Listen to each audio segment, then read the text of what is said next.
Hello everyone, we are here. I am on time. I have hot chocolate, although I have to say it's not the greatest hot chocolate. It's like actually really not that good. I need to get myself some good quality hot chocolate. So for those of you watching the replay, thank you again. I know a couple of you said you weren't able to make it to the live show, that you would be watching the replay. So if you have any questions, put them in the comment section. I'm happy to answer them. I do check the comment section after I close the show down. Also, if you're watching the replay, then please give me a shout out in the comment section. I just like to know who's watching. So I already have some people popping on board. So hey, Eric, how are you? Watching me from the YouTube channel. So guys, as a reminder, you can find me on the YouTube channel as well as my Facebook page. Some people find it easier to see me on the YouTube channel, a little easier to find me there. And it's also sometimes a little bit easier to watch the replay on the YouTube channel as well. That's the comments I hear from everybody. So my less than stellar hot chocolate while I wait for you guys to jump on board. Yeah, this is really no good. Sometimes with hot chocolate, you just get a dud hot chocolate. All right, so Eric's got his Pepsi on board, and I tell you, that's probably tasting a lot better than what I'm drinking tonight. Tonight, it's going to be I've never done a show like this one tonight before. And the idea kind of came to me just like yesterday. I was like, ooh, I can do this for the show tonight. So I'll share that with you in just a moment.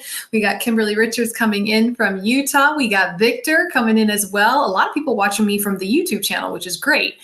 We got someone who says left AK with good vibes. Happy to have you here. We got Richard here from Texas enjoying the French roast.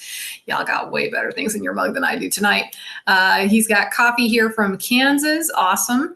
Awesome. All right, guys. And we're getting close to Christmas. So I have been busy wrapping up everything, trying to get for 4 kids, which is quite a bit. Let's see. Victor from Sarasota, a fellow Floridian. How do you like in this finally cool weather that we're getting? We got Susan coming in. Hello, Susan. Good to see you. We got Denise. There's my Tar Heel girl from North Carolina, and she's got chocolate milk tonight.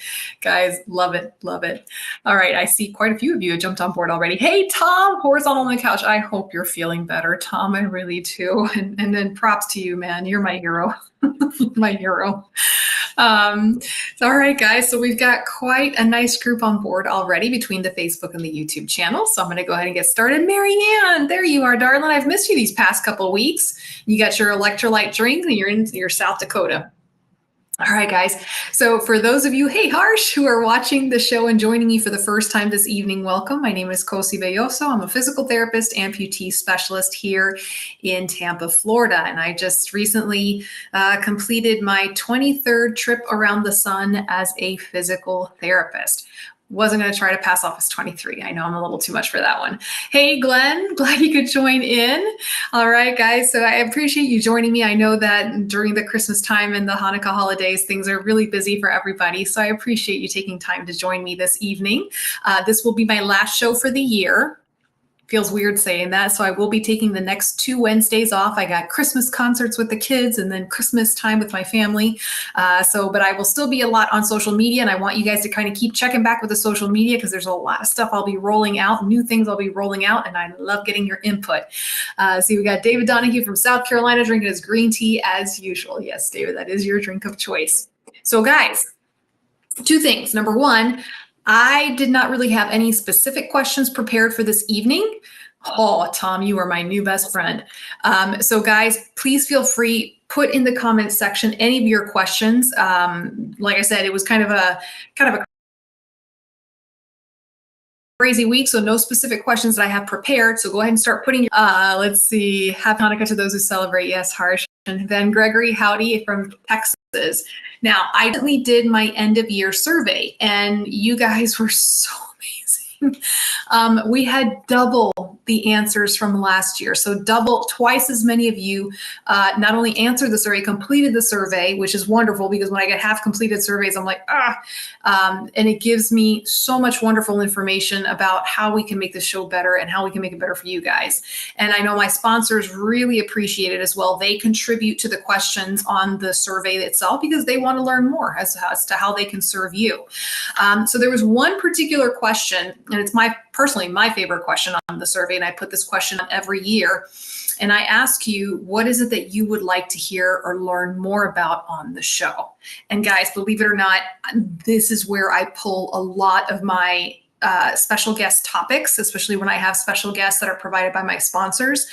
These are the topics that I keep going back to. So I'm going to share a few of these. I'm going to share a few of these with you tonight. I just commented, why isn't Miracle-Gro working my residual limb? Check the expiration date. If you're using expired Miracle-Gro, you're really not going to get a whole lot of growth there, buddy. So, just a thought.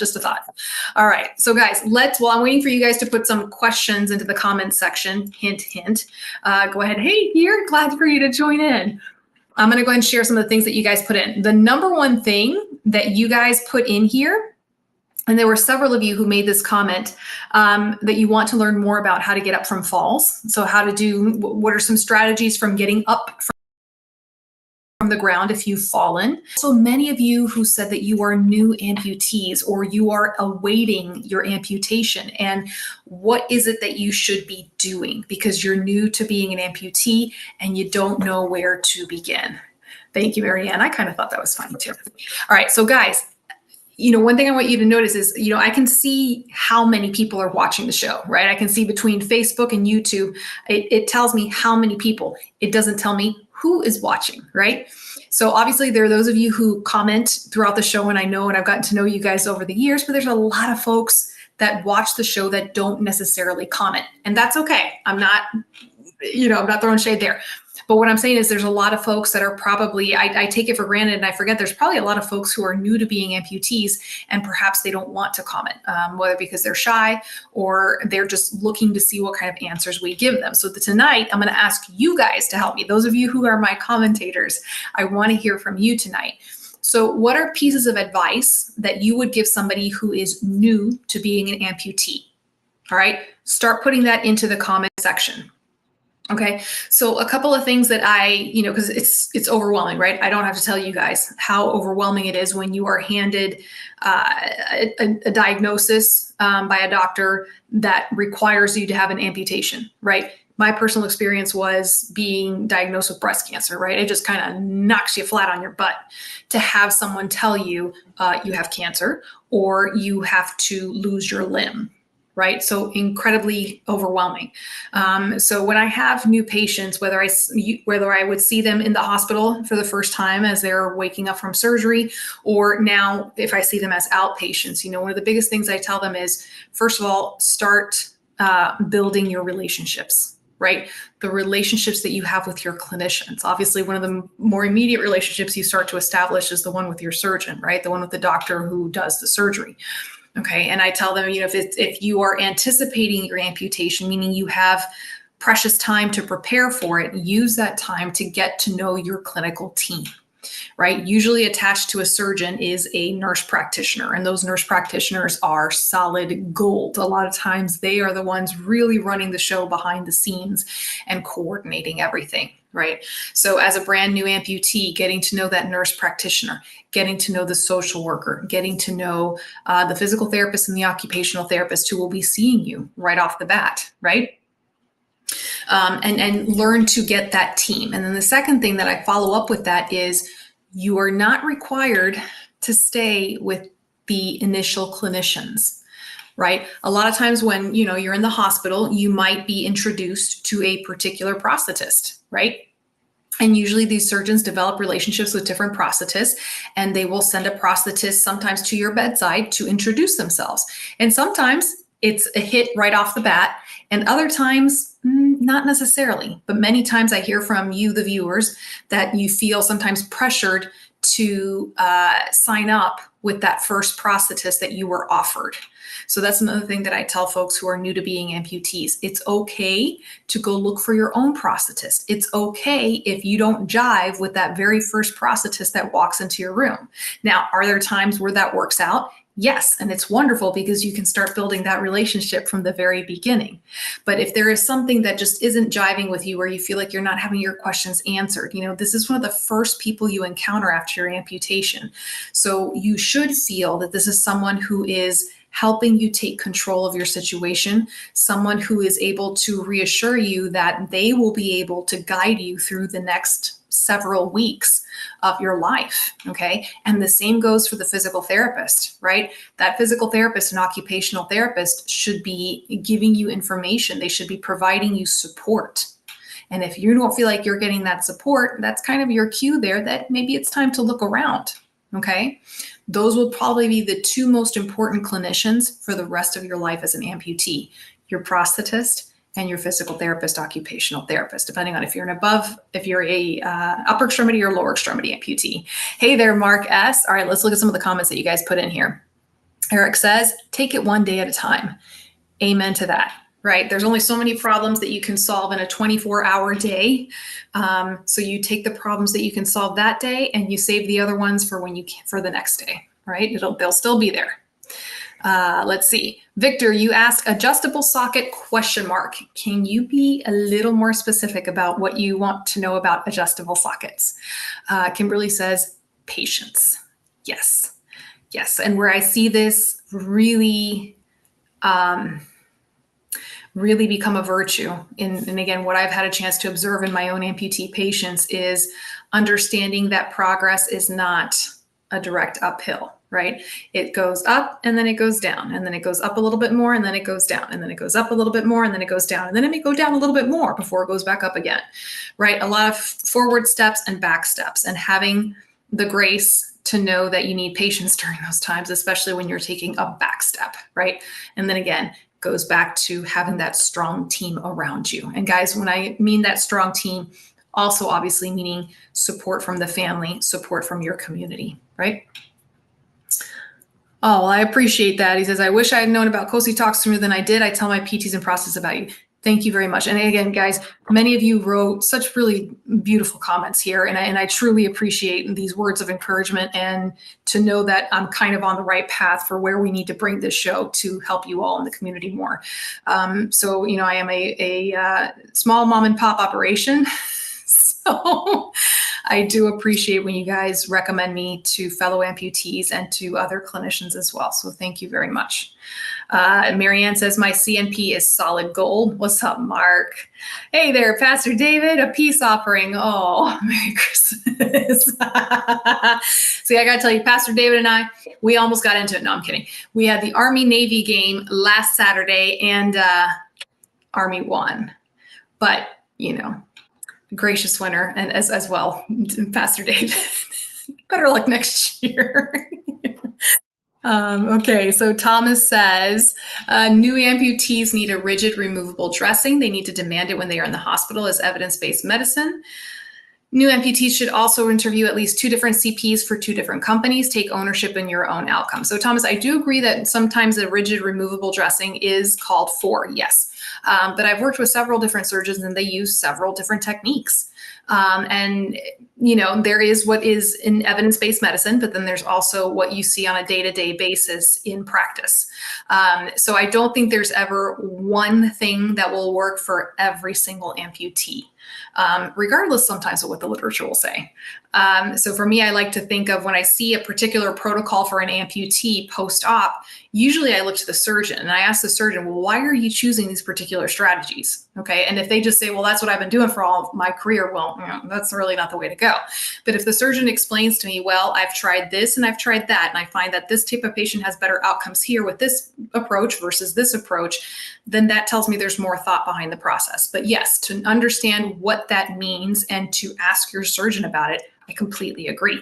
And yes, definitely, amputees should interview at least a couple of different prosthetists and physical therapists. Okay, I know there's not very many of us around who work with amputees, but that being said, you still have choices. You still have choices, right? Absolutely. Susan says, rule of 3 if you can, plus support. What's the rule of 3? I'm missing something. Susan, can you put that down for me? Plus support groups can guide you toward good prosthetists. Yes. I remember that my mentor, when I first opened up my clinic, he said, good marketing starts in the waiting room. Meaning, if you're a good clinician and you're a good physical therapist or prosthetist, your patients are going to be doing all your marketing for you when they talk to each other in the waiting room. And that's absolutely true. Both the waiting room of your clinicians' offices, your support groups, the online support groups, use these resources to get the referrals for the people that can help you. I know I have at least 2 or 3 emails a week from folks who watch the show asking me, who do you recommend for X, Y, and Z? And I go and I, search around with all my different contacts, because you just never know where you're going to find someone who can help you, right? Andrea, there's my resident occupational therapist. She says clothing, what works? And she's giving me a hint, right? So this is definitely the purview of the occupational therapist. And she's absolutely right. Finding out what is the clothing that's going to be comfortable for you with your residual limb, especially if you live in cold weather. How do you adjust your pants? Do you cut your pants? Do you tie them off?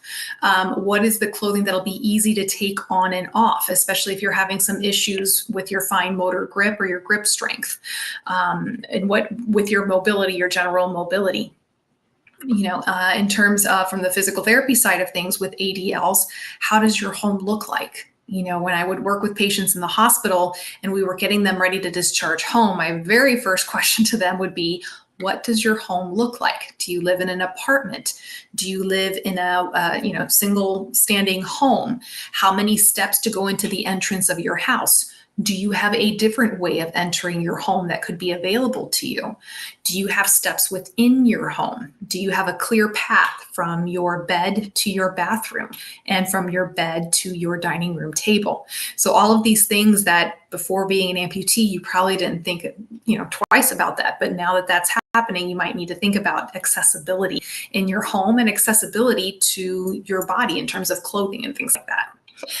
Tom says, if I was a new amputee today and knowing what I know now, I would ask to be set with a peer visitor and reach out and find experienced amputees that are willing to talk and tell their stories. 100% yes. And you've heard me comment a lot of times, the Amputee Coalition has a wonderful certified peer visitor program. So again, for those of you who are listening in for the first time or you're new to this, the Amputee Coalition is the national American US-based organization. I know we have a lot of Canadians who listen in. And it is basically a nonprofit organization meant for amputees, and they do a lot of different things. But for me, one of my favorite parts about the AC is the certified peer visitor. And you go online, you look it up on their website, and they will try to match you up with an amputee in your area that closely matches you as best as they can. So for example, if you're a male in your 30s and you're a below the knee amputee, they'll try to find if there's somebody in your area who kind of matches that description to the best of their ability. But honestly, every single one of those certified peer visitors, guys, wonderful human beings. They are all the ones that I've met. They just want to give back and they want to help the way that they were helped during their own journeys. We got checking in. We got compadre, oye, take care of my comadre. We got Van Gregory, small accomplishments are major wins. Yes.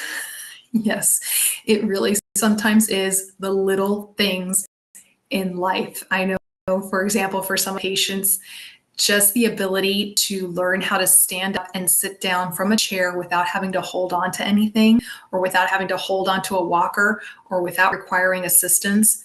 Huge accomplishment, right? And it's a quality of life thing, the ability just to get up from a chair. And that's huge, right? And so you have to celebrate those small accomplishments because you put them all together and then you start to see some real progress. So I love that. Mark, I am sorry to say this year I will not be doing the annual Christmas show. For those of you who don't, so I play violin on the side, and for the past couple of years, I would do a Christmas Carol concert on the show. And unfortunately, there were several things that got in the way. So I actually went to the local VA here in Tampa. My daughters are, I have to brag for just one quick moment.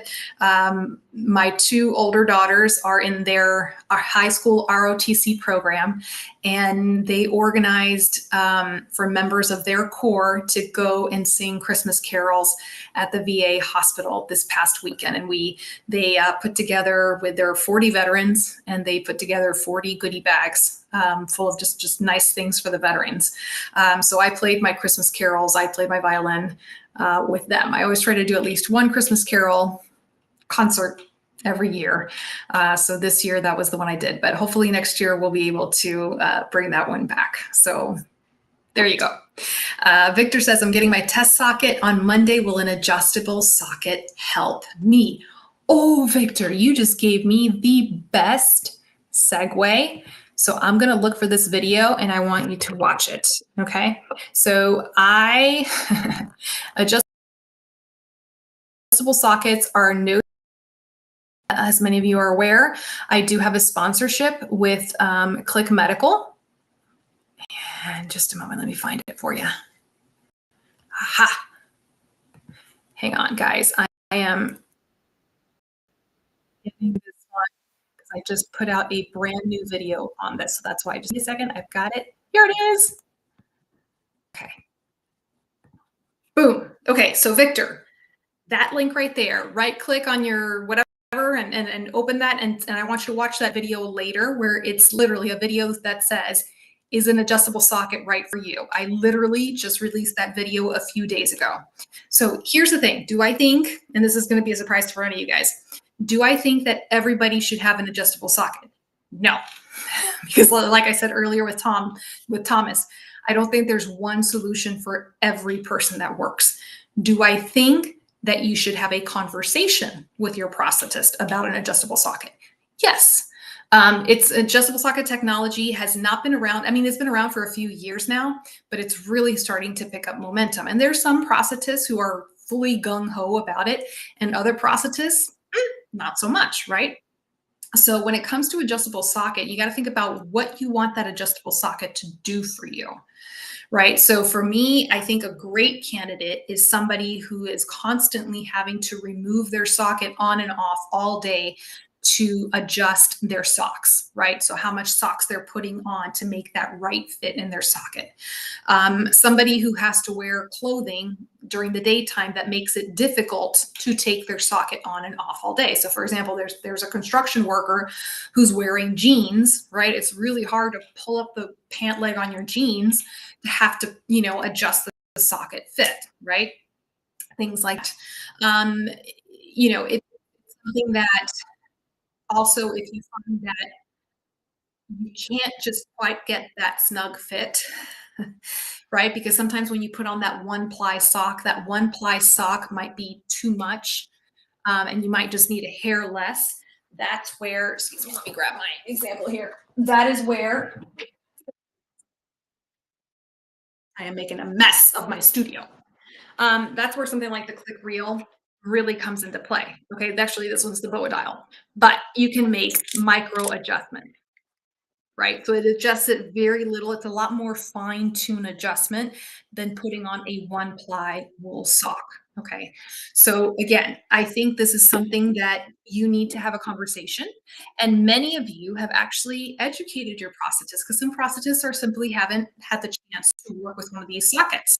So one of the popular misconceptions, and I always like to clear this part out, is your prosthetist is still building your socket, right? Your prosthetist is building the socket. What they order from, for example, Click Medical is they order a kit. Is this the right one? This one says Revolock, but it's a kit that comes in a little box just like this, right?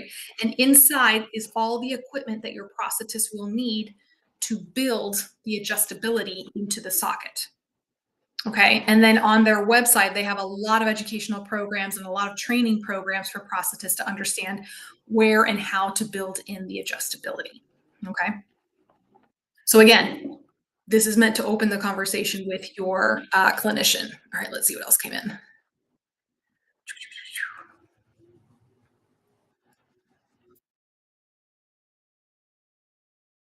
Let the comments. Let me get all these comments in because these are great comments. Okay, Kesha says, knowing all your resources is helpful. I've been amputee for almost 2 years and I just learned about Independent Living Resource Center. Kesha, tell me about that because I don't think I heard about that. Glenn says, when I was new to this, this would have helped how to communicate with the prosthetist. all the vocabulary, maybe a cheat sheet to understand what they are telling and asking you. I'm writing that one down, Glenn, because I do like that idea of writing a cheat sheet vocabulary. That's a really good one. Sorry, I'm like scribbling down some of these notes. Because yes, and guys, a lot of my, again, if you haven't had the chance to check my YouTube channel, I am shamelessly plugging it right now. But fact of the matter is, I do have a lot of shows that I've done where I talk about things like the gait cycle, suspension systems, muscle strengthening and physiology, proprioception. And I explain what some of these words mean and how you can communicate with your clinician using some of this vocabulary as well. So yeah, I think I like that one. Okay, sorry, going back. Let's see. Denise says, my below the knee amputation was sudden and not expected at all. I had an infection and sepsis, so my life was on the line, and I had to make an immediate decision about amputation. It was the day before my son's high school graduation, but it was the easiest decision I've ever made. I had a life to live. My life was spared for a reason, and I don't take that lightly. There is life to the full after amputation. Yes, it is a choice. I am not a woe is me kind of person, so I have gotten my life back together with my amazing family, support team, and doctors, therapists, and prosthetists. And I do all the things I did before. Some require additional planning, but it is so worth it. Don't ever give up. Rely on your support system and take one day at a time. I need to frame that and send it out to all of our new amputees. And she's absolutely right, guys. And it's not to say that your life is not going to be good after amputation. It's going to be different, yes, but it is going to be good. My pleasure, Thomas, and I appreciate your input. Let's see. Hey, we got Susan coming. We got a lot of Susans on board this evening. Comadre, I hope you got your feet up and you're relaxing. Scott says this is a struggle for me, especially the pants, right? And the nice thing is, like I said, one of the things I do like about this adjustable socket, especially with the new click reel, and I have the click reel somewhere over there, and I need to organize my studio better. Shh, don't tell Click Medical. But they do have that new click reel, which is a lower profile, so it doesn't stick out as much, and you can still adjust it through the clothing, which is kind of cool. I really like that idea. Let's see. Oh, Susan says the rule of 3, good to interview 3 people if possible. Yes, that makes sense because you do that when you do contractors for your house, right? You interview at least 3, get 3 estimates. I should have known that. Let's see. What's up, Benny? Glad you could join in. All right. Oh, Harsh, I appreciate that. I wasn't able to do any of the filming in the VA hospital because they have pretty strict rules about filming and respecting the privacy of the patients. But yeah, it was a wonderful, no big secret. I have a really soft spot in my heart for veterans. So yeah, that was a really joyful moment there. Let's see.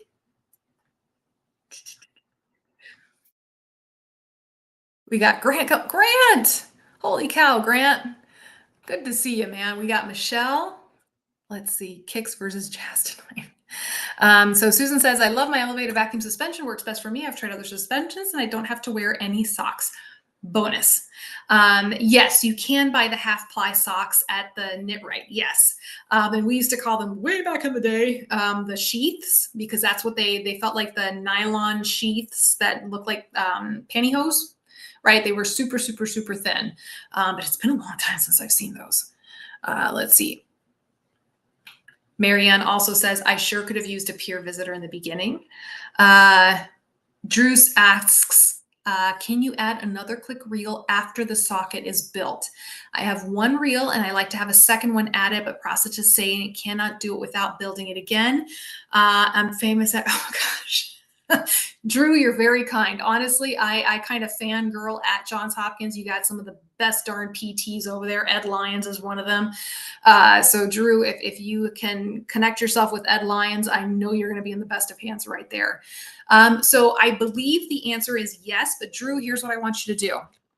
I want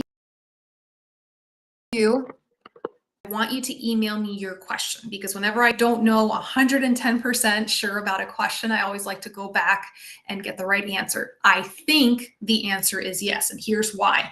Doggone it, I really need to organize the studio so I can show you guys. So Click Medical has the Revo Fit, which is this one, right? So as you can see, the lacing is built inside the socket. right? You can see all that lacing right there. You can see the lacing in the socket right there. So it's built into it, right? Versus the Revo Surface, right? The Revo Surface is meant to be added onto an existing socket. So you would see the lacing on the outside. So Drew, if you require another click reel, okay, then I would think that your prosthetist could use the Revo Surface kit. Okay, and I'm gonna write that down for you. Revo Surface. Again, don't take me at 100% for that. Email me your question and I'm going to email Click Medical directly and make sure that I'm giving you the right information. But the Revo Surface is something that they are, that they're promoting a little bit more now. And I love the fact that it's able to be built onto your existing socket. I actually did a show on that a couple months ago. It's on my YouTube channel about the Revo Surface. So what I love about the fact that the Revo Surface is it's number one, I think you can add on. But more importantly, for those of you who are on the fence about an adjustable socket, that you're not sure if it's what you want, or if you love your current socket and you just need a little bit of adjustability for the volume, okay? The Revo Surface is a wonderful option because you can build it onto your current and existing socket. It can also be used if you're in the check socket phase, right? So that test socket that you get before you get that final lamination done. So that's a great time to pop on the Revo Surface and see if this is going to be a system that works for you or not. Okay. So I would just ask your prosthetist and see if they are aware of the Revo Surface. And in the meantime, I will get back to you on that one. Okay. Let's see. What else?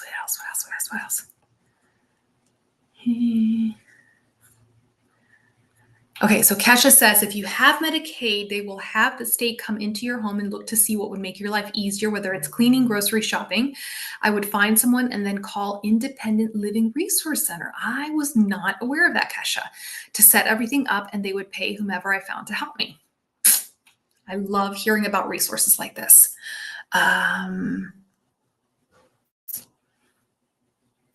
Okay. So Drew says, I have 2 panels controlled by 1 reel and I want them separate. Ooh, in that case, Drew, I don't think you can do that. I think once the lacing is in there, I don't think you're going to be able to do that. But again, email me the question and I will ask Click Medical directly. I thought that you wanted just another adjustable panel put on. In that case, you could use the Revo Surface. So,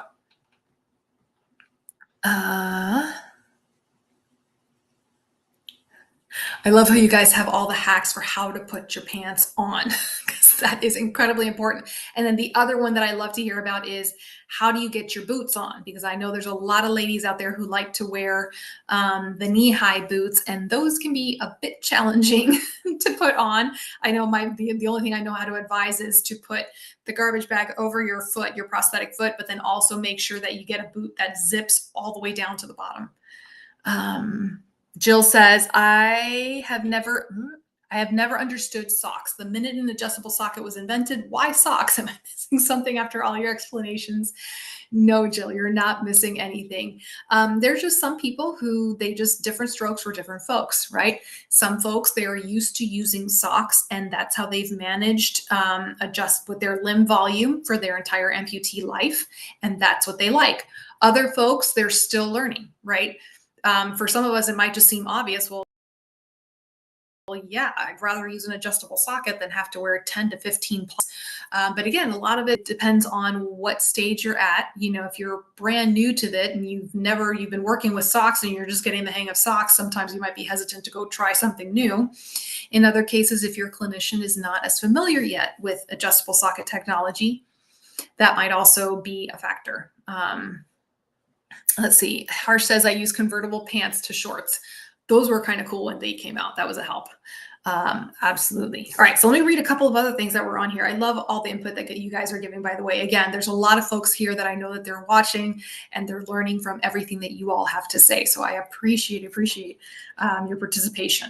The science of wound healing. That had to have been one of my clinicians, that they want to learn more about the science of wound healing. So here's a question for you guys. And again, I'm just like, I want to know what's going on behind the scenes. How many of you lost your limb because of a wound that got infected? Whether it was a diabetic wound, a venous wound, a venous ulcer, an arterial ulcer, which is not as common, but it happens. How many of you lost your limb due to a wound that was infected? Let me see in the comment section. Y'all want to hear more about double above the knee amputees, and I did do one show, but I probably need to do more shows specifically on that. There is one show in the archives, and it's actually with Ronnie Dixon, right? He is one of my top 5 favorite prosthetists in the U.S. So he and I did a show on bilateral amputees, not necessarily just above, but just bilateral amputees in general, considerations for them. Susan says it was hers was osteomyelitis. Ashley, girl, I haven't seen you here in a long time. I hope you got your sweet tea. It's about time. I've missed seeing you here. Ooh, you had tornadoes this past weekend. Ooh, yeah, no bueno, no bueno. I hope everything is okay. So Scott says that he lost his leg due to a wound. Drew as well. Staph MRSA. Oof, yeah, Staph MRSA, that'll get you. So maybe I should do a show on just the wound healing side of things.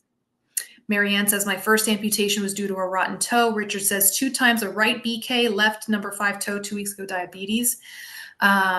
Jill says radiation sore that wouldn't heal.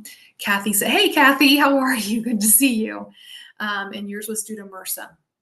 So maybe a little show on the science of wound healing would not be such a bad idea. Let's see, working out with limb loss. A lot of you were asking about exercises for amputees.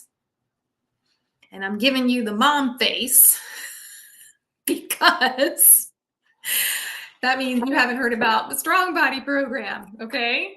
So guys, I am gonna plug because there were at least 5 or 6 people on here who were just like, where can I get exercises for amputees?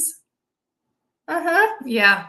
So real quick, this is a program I developed and launched in, November of 2021. So it's been about 2.5 years. So it's a program for above the knee and below the knee amputees. It covers arms, legs, and core strengthening, as well as balance and flexibility.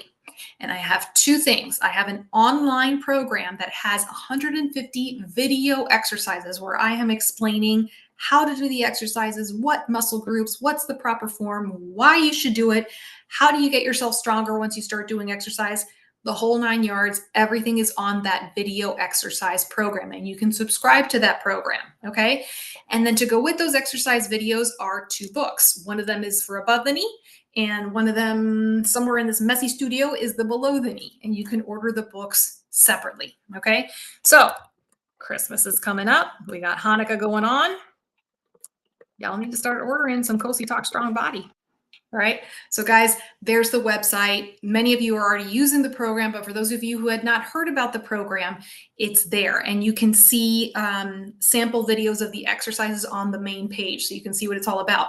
To my clinicians, okay? This is also a program that you can have within your clinics that you can use with your patients, okay? So there you go. That answers that question. Yay. Okay. Let's keep going. Let's keep going. Melissa says, yes, on the right leg, no on the left leg. David says, infection from surgery. Yep, yuck is right. Ashley says, no sweet tea. She's got her Mick Ultra. Must have been a tough day at school. My people are okay, but several students lost their homes. That's not good. Tom says, I lost mine due to a fight with a big maple. Yeah, I'm guessing the maple one there.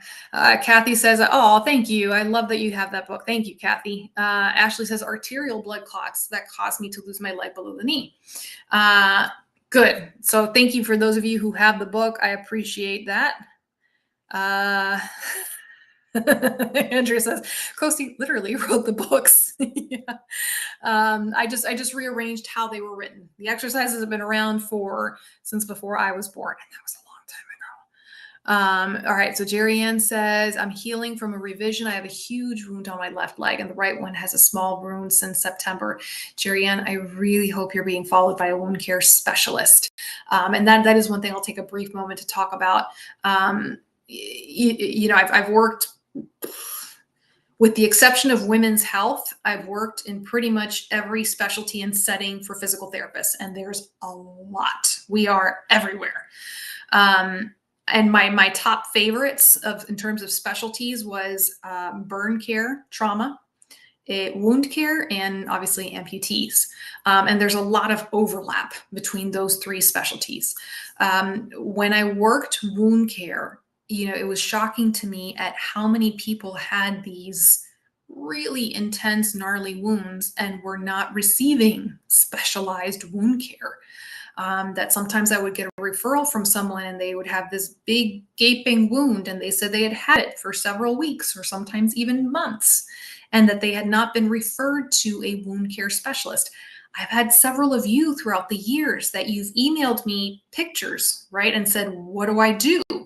And I said, look up a wound care specialist. And thankfully, guys, you can Google wound care specialist in my area and you will get a lot of answers, right? It's really, and there's many folks who weren't aware that specialty existed, right? And sometimes, and this makes me go, oh, sometimes I will hear that a person will go to their doctor and the doctor doesn't refer them to a wound care specialist. And that's really, right? So I'm here to tell you wound care specialists exist, okay?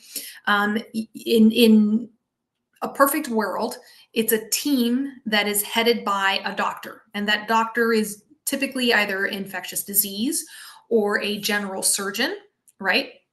And then they're usually in the team, you have nurses or you have physical therapists, right? So, you can have either one or the other. You can have nurses doing wound care and physical therapists doing wound care. And again, their responsibilities overlap, okay? For me, it's more about the experience, right? If you have a nurse with 20 years experience and a PT with 20 years experience, and they both done wound care for that bear of time, man, you got a good even match right there, okay? So this is who you want to go to. You want to go to the people that all they do all day long is work with wounds, because guess what? The number one type of wound they work with? Diabetic wounds, right? Vascular wounds. And that's what accounts for 80% of amputations, depending on the literature you look at. Okay. So again, if you are dealing with a wound, whether it's an acute wound, meaning you've only had it for less than 3 months, or it's a chronic wound, meaning you've had it for more than 3 months, okay, get thee to a wound care specialist. And if you're at a wound care and you're not seeing any progress, go get a second opinion. Go get a second opinion, okay? That's my soapbox on wound care right there. Oh, Grant says he bought a set of my books from his PT. Thank you, Grant. Let's see. Susan says, my amputation all started from a heart failure, then a butterfly effect happened, which led to compartment syndrome in legs and abdomen, and then osteomyelitis. Victor says, from a failed ankle fusion. Ashley says that she made the mistake of sharing my book with her physical therapist. She loves it and has targeted certain exercises for me and my bad habits. I like your PT, Ashley. Let's see. Denise says, I love my boots. I have an amazing prosthetist who told me to bring in my boots to his office, and he worked at me and looked what wouldn't work with each pair. This was very important since the cold weather and boots are a huge part of my life. I did have to get rid of a few pairs, but not many.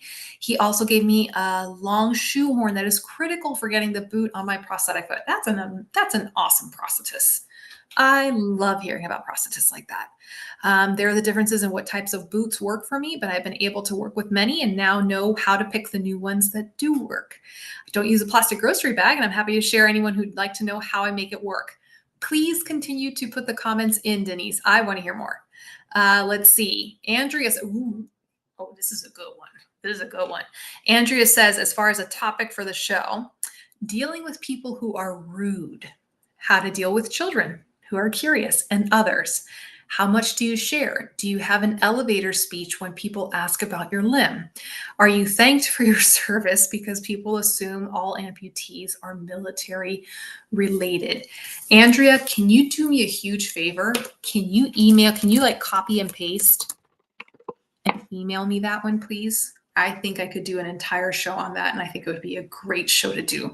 Honestly, I think I've asked this question several times in the past, like, what do you tell children in public? Let's do it now, because I love hearing your responses. What do you tell children when you're in public and you notice that they're looking at your leg, or they may just straight up ask you about your leg. What do you tell children? And then what do you tell their parents? Because the parents are probably the ones that you need to deal with the most. So yeah, so I know from my personal, I mean, obviously I'm not an amputee, but I've worked a lot with amputees, and I have 4 children, and they grew up these past 6 years that I've had my clinic open. They grew up coming to the clinic with me.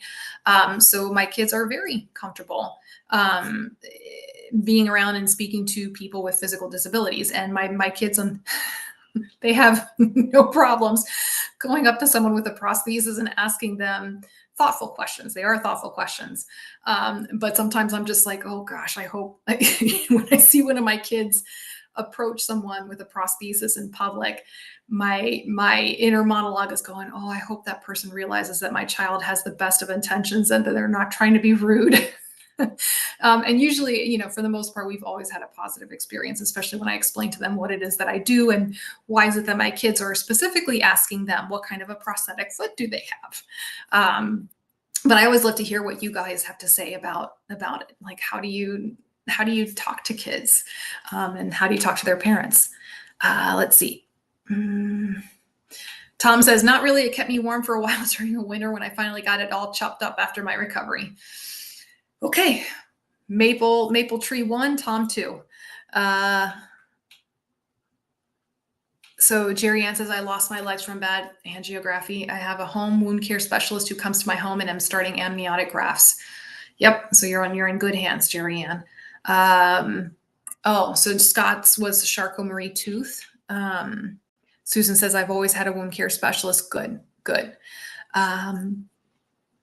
Left AK says, yes, I had to tell people that I was not military and I will not steal valor. And I hear that a lot, especially from when it's the younger folks who have lost their limb, either due to motorcycle accidents or, congenital amputation.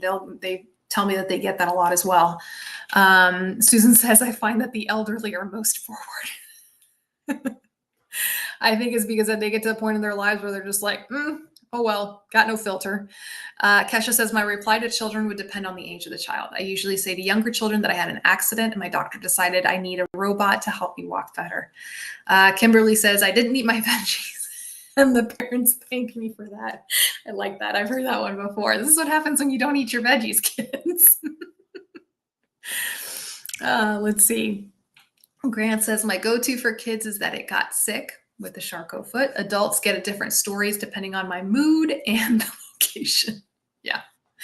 And how do you manage elderly grownups? That's a great question, Harsh. Again, guys, I'm not an amputee. I can speak to when I was going through breast cancer treatments and chemotherapy and lost all my hair and had a very different looking appearance, and I would be out in public and there were, people understandably looking, it's not too common to see a woman walking around bald, right? So, having to come up with different ways of talking to people and answering people. So I know, and now that I think about it, yeah, I think it was older folks who were more forward in asking me questions. And most of them, it came from a place of concern. And I would answer as politely as I could, and just depending on what kind of mood I was in that particular day. And yeah, there were some folks who were a bit too forward, and I had a couple of canned responses for them as well. Let's see. Marianne says, I had a kid that was really bugging me, and I told him I was in the hospital and the doctor Ashley says, I tell little kids younger than 5 or my special needs student that my leg got sick and the doctor had to take it off. My current high school students, I tell them the truth with the blood clots. Yeah. Let's see. Harsh says, I've been approached in public parking with hate speech. Oh, and look about exploiting see, that one bugs me. That one bugs me. And I've seen many people post on Facebook how they'll pull into a disabled parking spot, and because they're wearing pants, and then they get, harassed because of that. So yeah, that bugs me. That bugs me. Susan says, I tell children I had an accident. David says, I simply tell them the truth using words kids understand. My 3 grandkids were very curious and asked tons of questions. Adults, I just straight up tell them, no shame. So Harsh says I try to avoid at peak hours. Yeah, that one, I'm sorry to hear that. Susan says I'm honest with adults and elderly, but a very short version. Sorry, Freudian slip. Bonnie says I wear my shirt that says "Before you ask, it was a shark." I like that one. Yeah. Kesha says I notice parents get mortified when children are curious. Yeah, I mean, I've been one of those parents because, again, for me, I'm just like, because people don't know that I'm a physical therapist who works with amputee patients, and they don't know that my kids have been coming to the clinic for several years. So, yeah. But again, we've always had a positive experience, and I like to think it's because my kids are nice kids and polite, but that's just me. Scott says short version is it's a deformity inside the foot, so bones move more than they should, causing wounds and ulcers. Yes. And I've done actually a show. I haven't done a recent show on it, Scott, but I did a show on the differences between Charcot foot and Charcot-Marie tooth. And that's honestly something that I have to review myself every once in a while. So maybe, you know what, let me write that down. And my bracelet just got caught. Okay, so let me just write a note to myself. Harsh says, I wish I had my convertible pants to unzip to show my prosthetic device, right? I know. Hey, Sean, good to see you, man. Let's see. Van Gregory says, I just tell the truth about having frostbite that developed into sepsis, but once I heard a mother tell her child that I ate too much candy. Oh, those moms. Tom says, I tell them I was involved in a bad accident, and then their parents, sorry, I lost that for a moment. Then their parents ask a little more. Usually it feels like, so I'll let them touch it, and sometimes I'll take it off and let them hold it. Parents always thank me for taking the time to talk and explain everything, and always such a pleasurable experience. Yeah. Susan says, I've been harassed when parking and handicapped and they demand to see my disability. I ignore them and keep on going. Yeah, because that's just dumb ignorance right there and rude manners. And there's no need to tolerate that. I agree. Okay, so, here's one thing, guys, quick COSI poll. I got a couple of here that were upper extremity amputees. And guys, I know that I do not show my upper extremity, my arm amputees anywhere near the amount of love that I should on the show. And a part of that is just because my experience is primarily with lower extremity amputees, but it doesn't mean that I don't want to start providing some content for my arm amputees. So just tonight, I know I got a couple of responses here on the survey from my arm amputees. How many of you tonight are arm amputees? If you don't mind, like, saying hi in the comment section, just so I can get an idea. Okay. Ooh, let's see. Okay, and a couple of suggestions for vocational rehab. And again, I have been reaching out to my vocational rehab contact several times. I haven't heard back from him. So I'm going to see what I can do about that. But that is kind of my but my newly renewed interest right there in resource for amputees. So guys, if you are interested in returning to work, okay, vocational rehab is just such an invaluable resource. It's a little different in every state, but they cover everything. Okay, so as an example, if you are having trouble getting your prosthetic approved by insurance and you are wanting to go back to work, vocational rehab can fund this for you. Okay, home modifications. If this is to help you get back to work, they will do home modifications. They will help you with training and schooling. I mean, it's really that are available through VAB, and how many of these resources go unclaimed year after year. Okay, there is federal funding. There is money that is being left on the table, right? That can go to helping you get back to work. Okay, so again, I am no expert on vocational rehab. I am learning it myself. I just got approved as a vendor for Florida.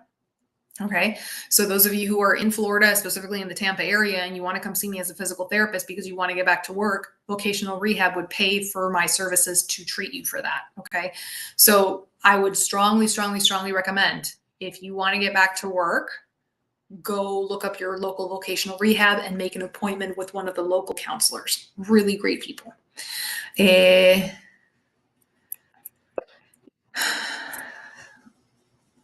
So going back, Sean says, people are generally curious about what they see. And when they ask, I explain honestly how I lost, and everything depends on the age of the curious.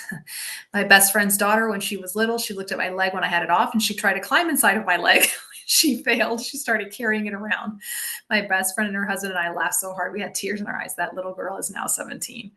It is kind of funny. It is kind of funny to see just how children interpret, what they're seeing, I'll never, I'll never forget this. My youngest son was probably 4 years old when he saw an amputee for the first time. And it was actually a friend of mine. She came to the house. I think we were doing some modeling pictures or something like that. And she was wearing shorts, and he knew who she was, but he had never seen, and she usually wears long skirts. But he came in the room and his eyes, I didn't realize as his mom, because my other 3 older children were so used to coming with me to the clinic. And since he was 4 years old, he hadn't come with me yet. So he had never seen, right? And she had the metal pylon, so she didn't have a cosmetic covering. So he's looking at her leg and his eyes just got this big because he was just I could just imagine his little brain registering like, what happened? Like, that was just the look on his face of like, what happened? So I had to kind of just like, woohoo, take him out of the room and just kind of give him a quick explanation because the poor kid, he was actually worried. He looked worried for my friend. And I just had to explain, she's fine. She's okay. She's got a really cool robot leg, and as best as I could to a 4-year-old. But yeah, it's really interesting just to kind of see how kids process this information. Anyways. Let's see, Pat says, enjoying your last show of 2023 as a new amputee coming out of my right above the knee surgery. I was fortunate to have a physiatrist who is an amputee specialist and has been a great part along my journey. I also had a personal trainer who was an amputee himself and could share his experience along with excellent strength and balance training. Absolutely. Absolutely. All right, guys, Ashley says you have to really speak up with the VR counselors, and it does depend on your career prior to losing a limb. For example, I'm a teacher and do not qualify for VR services, as I could still do my job with a few modifications. So again, guys, I am not a VR expert by any means, and I know it's a little different with every state. But definitely, if you're interested in going back to work, it is worth making an appointment with the counselor and being very specific. That's the other thing I got to tell you. Be very specific about what your needs are. Again, these VR counselors, wonderful people, but they are dealing with a lot of different physical, mental disabilities in their clients. So they may not be seeing several amputee clients to understand what their needs are. Okay, so for example, my program and my book are also covered under Florida Vocational Rehab. And I've been meeting with several of the vocational rehab counselors in Florida to explain to them what it is that my program does.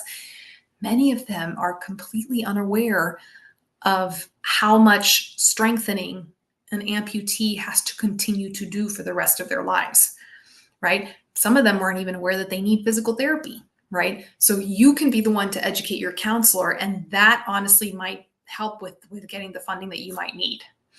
All right. Ashley says, VR is kind of my world as a special education teacher and don't mind helping folks. Thank you. No, thank you, Ashley. All right, guys. So that is it for this evening. I do just want to wrap it up by saying a very huge thank you to my sponsors this year, Prosthetic and Orthotic Associates of Tennessee, Click Medical, Integra, and College Park Industries. These particular companies have been with me for more than a year. Some of them, like College Park, have been with me all 6 years. Cannot do the show without them, and I am so grateful for them.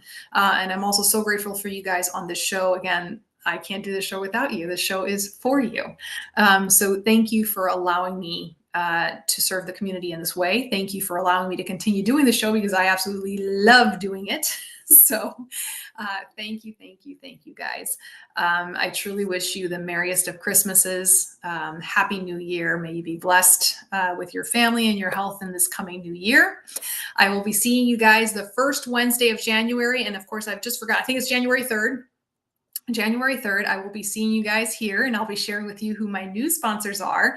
In the meantime, guys, Please continue to support the show on social media. If you just like my posts, comment on my posts, interact with them on Instagram and Facebook, it just kind of helps keep things going and helps keep things growing. So if you have the chance, guys, please share this show out to your support groups after the show ends and help spread the word. So much love to you all. God bless you in this Merry Christmas and a Happy New Year. All right, guys, I will see you next year. Same bat time, same bat